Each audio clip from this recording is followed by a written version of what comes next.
Today I'm making wild berry oat bars, a lovely summery snack. First, we're going to gather some berries. This summer the garden has to offer red currants.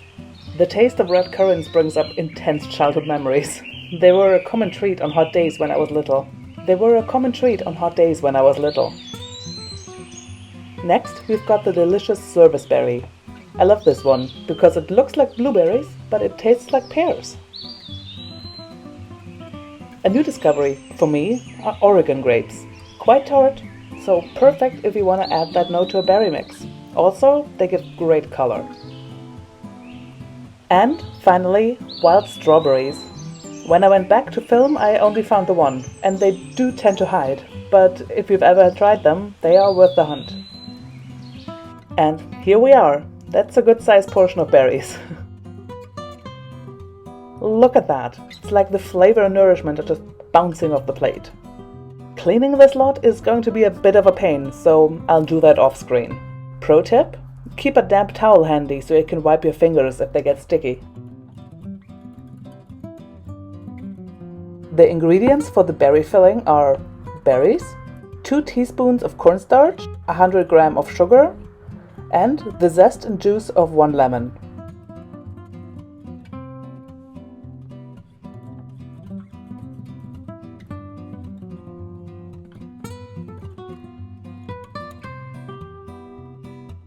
Add the sugar and move to the hob on medium heat to allow the berries to release their juices.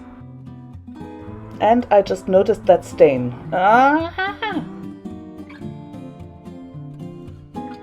Dissolve the cornstarch in a splash of water.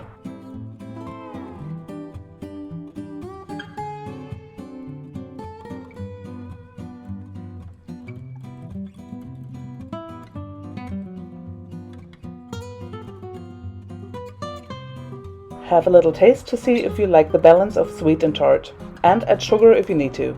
Me, I'm already liking the taste. Give the starch another stir and add it slowly and stir right away. I say add slowly because previously I just dumped it in, it got stuck to the bottom of the pan and burned. Try to avoid my mistakes. Stir and bring to a boil again. Once you notice the mix thickens, take it off the heat. Now for the oat part of these berry oat bars. Ingredients for the dough are 100 grams of steel-cut oats, 150 grams of flour, 100 grams of brown sugar, a pinch of salt, 200 grams of vegan butter straight from the fridge. Cut the butter into cubes.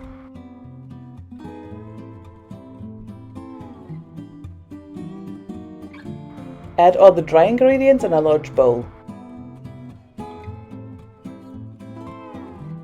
Add a pinch of salt, and finally the butter. Squish the ingredients between your fingers. The mix will not make a smooth dough. We are aiming for crumbs here. Ah, yes, nice and crumbly. Get out a baking dish and coat it with butter and flour to avoid sticking.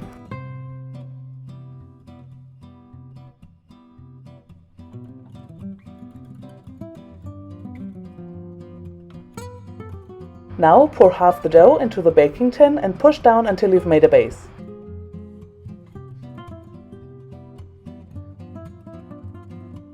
Stick it in the oven at 180 degrees Celsius for 15 minutes. As the berry mix cools, you can do a gelling test. If the mix clings to the back of the spoon, you're good. If it's too thin to stick, there's still time to rescue it. Put it back on the heat, bring to a boil and add another teaspoon of cornstarch and thicken up the mix. The base is slightly browned. It's time to put the whole thing together. Pour in the berry mix and distribute evenly.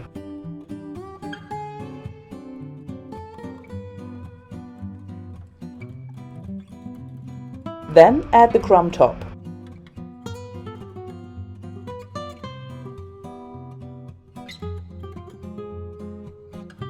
Now it's time for a second go in the oven at 180 degrees Celsius for 25 minutes.